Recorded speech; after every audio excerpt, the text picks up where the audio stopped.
As you well know, tax rules for standard deductions were turned on their ear in 2018. These rules have really impacted the tax benefits of charitable giving, resulting in the need for more planning and giving strategies. So, Sherry, can you help us out with some of those strategies? I absolutely can. So one of the things that we know has come through is the significantly increased standard deduction. In fact, for married couples filing jointly, that number is $28,800. So the combination of the various types of deductions, which used to be itemized because the standard deduction was much lower, now typically don't get itemized. And I think the number is 95+% of taxpayers aren't itemizing deductions. So what that means is that the tax benefit you got from charitable deductions in many cases is no longer there. So one way to get around that hurdle is to take your charitable deductions out of the tax world altogether. And believe it or not, that is an option. So the solution here is something called an IRA qualified charitable distribution. And the way it works, this is only available to those who are over 70 and a half years old, but with up to $100,000, you can direct your custodian of your IRA to distribute up to $100,000 to your favorite charity, any 501c3 organization. And the kicker here is that you cannot let those dollars go through you. You cannot say to your charitable custodian, send it to me, payable to me, and then I'm going to give it to the charity. No, no, no, no, no.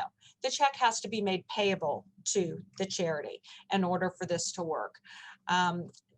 Some of the benefits of this, it doesn't just stay out, it doesn't just prevent you from having to use up some of your standard deduction. What it also does is it potentially lowers the amount that you're having to pay in taxes on your Social Security, the amount of your Medicare premiums. It potentially eliminates the 3.8% net investment income tax from applying to you, or even potentially lowers your capital gains rate if you are able to keep yourself out of the highest tax bracket with this strategy. So just know this is a phenomenal strategy that's out there for those who hold IRAs and are over 70 and a half. Now, if you are not 70 and a half, you can utilize a different strategy. So we talked just a minute ago about getting around the hurdle. This is getting over the hurdle. And so think about the situation, which is what most of us do, is we often are giving the same amount every year to different charities. There can be some fluctuations in that, but in many cases, it is the same amount year over year. Well, when you do that, each year you are taking those charitable deductions and using up part of your standard deduction with those. Let me give you a little better explanation of what that looks like. So the idea here is instead of giving to charity each year a certain amount, which potentially is going to keep you either under or just slightly over that hurdle, what if you do it all at one time? What if you give 4 years worth of contributions to charity in 1 year? Okay, well, one thing folks are going to say, well, I don't want to just give it in 1 year. The charity is expected every year, that's a cash flow issue. So there is a way around that, and that involves a giving fund or a donor advised fund. And the way the giving fund can work in this situation is, let's say in 2020, you take those 4 years worth of contributions and you put them into your giving fund. And then in the next 4 years, you give away from your fund the normal amounts that you would give to charity. So what you're doing with that is you are putting all your charitable contributions in your giving fund at one time in 1 year for the next 4 years, but you're keeping the timing the same for your charities. You're not impacting their cash flow at all. So why would you want to do this? It sounds like a wash, right? Well, there's a lot of information on this particular slide, so let me take you through it, and it's going to make some sense. So let's look down in this bottom left-hand corner. Let's just take a situation where the so-called SALT taxes, the state and local income taxes, which we used to be able to deduct fully, but now they're capped at $10,000. Let's say this is a retired couple, may not be over 70 and a half, maybe. No mortgage interest, no medical expenses, but they give about $30,000 a year to charity. So that takes their total deductions to $40,000. Well, this year their standard is 24.8. So they're going to itemize. And if you look at option number 1, that is exactly what this is displaying that they're doing. Every year they've got some of their other deductions, and then they also are going to have their charitable deductions, which take them over that hurdle. And so when you look at how that plays out in every single year, they're giving $30,000 to charity. And in every single year, let's look down here, they have $40,000 in itemized deductions. Well, now let's look at option 2, where they give 4 years worth of deductions in 1 year to their giving fund, and then distribute out every year individually to those charitable organizations. So here's the way this looks here. $120,000 went into their donor advised fund or their giving fund in year 1. In year 2, 3, 4, etc., there's nothing else going into that donor advised fund under this bunching strategy. But what's coming out of the donor advised fund or giving fund every year is the $30,000 a year, the same amount that was going out to charity each year in our option 1. It sounds like it should be a wash. What is the difference? Here is the difference. In the first year, you are itemizing your deductions. You blew through your roughly 24.8 standard deduction, and then beyond the 24.8 standard deduction, you used what took you up to $130,000 of itemized deductions. But then if you look at these following years, you didn't have your charitable deduction. All you had was your $10,000 state and local income tax deduction.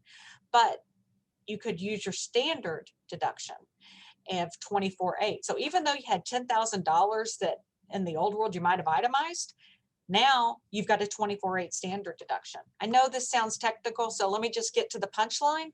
The punchline is over 4 years, you had direct charitable gift bunching. Your total deductions over the 4 years was the 130, 24.8, 24.8, and 24.8.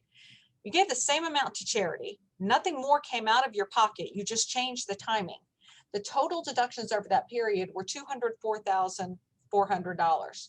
With your direct annual gifts, your total deductions were $160,000, $40,000 a year times 4. So over 4 years, you got additional deductions of $44,400. That's a lot.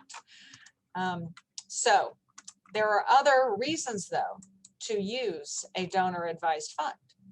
So let me tell you about situations where it may make sense for you and for those that you know. And here's where I would say this may not make any sense for you, but I know I appreciate when others suggest things to me that that are going to save me money or help me do something better. So it's never a bad thing to suggest to someone, hey, have you heard about a donor advised fund? Have you heard about a giving fund? It may make sense for you. Talk to your CPA. Talk to the Cobb Community Foundation. I'm just saying. So the way that a donor advised fund works, you give to the fund, which is with a 501c3 organization, Cobb Community Foundation, or others. At the time that you make that gift, you receive back a deduction and you receive, therefore, a cut in your income taxes. Those dollars can stay there and grow, and you just heard how they can be invested. And then when you're ready, when you have made the decision, and frankly, when we may have been able to guide you with the needs in our community and how some dollars can be focused in order to really make an impact, when you're ready, then you grant out. That can be the same year, that can be the next year, that can be 20 years. And under current law, it can be not even during your lifetime. You could leave it for your grandchildren to learn more about philanthropy, which is what some of our donors and fund holders do. But here are some tips for how to recognize when it might make sense to open a donor advised fund or add to one. Ideal candidates, you're having a particularly high income year. Believe it or not, some people are this year. Oftentimes this is folks in sales. This year, for those in the construction industry, they're having a big year. Retiring, recognizing deferred income. We've got a lot of companies that are offering retirement packages right now. And oftentimes that comes with the recognition of deferred income. And that is a tax hit. And oftentimes it's unexpected. Be sure you're talking with your CPA, no matter what you're doing, if you are in the process of retiring, but recognizing that deferred income and matching the timing of that with a contribution to a donor advised fund can be ideal. A lot of folks have stock options they're exercising. You may have real estate or a business that you've sold and recognized a gain. You may have a concentration of low basis assets. Think of the number of people in our community who worked for Genuine Parts for 30, 40 years, or for UPS or for Home Depot. You know, these are organizations whose stock has just catapulted. And some of these folks have this huge concentration of this stock, but they're afraid to sell it because there'll be such a significant capital gains hit, probably bigger even next year. So think about, again, this year making a contribution. And when you make a contribution of that low basis stock, it's at fair market value for you. And the donor advised fund is going to sell it and have no gain. And then companies, don't forget that this applies to you too. We've got several companies that have established with us these donor advised funds, and they give whatever they choose to every year of their profits. And it's a great way to involve your employees in giving. They can select where the dollars are going to go if you choose for that to happen. You can also let them contribute to this fund. We can even do payroll deduction. So I would say, don't think though just about a donor advised fund. I can't believe I just said that, but there are other great ways to give too. You all know great organizations, and we don't want to stop anyone from giving directly to the organizations that they know and love when that makes the most sense for you in that organization. But think about asset selection. Folks hear me say all the time that cash is the most expensive contribution that you can make, the most expensive asset you could give. And I'm not going to get into the whole AGI thing, but let me just say, when you give cash, it's worth $1 to you, and it's worth $1 to the charity.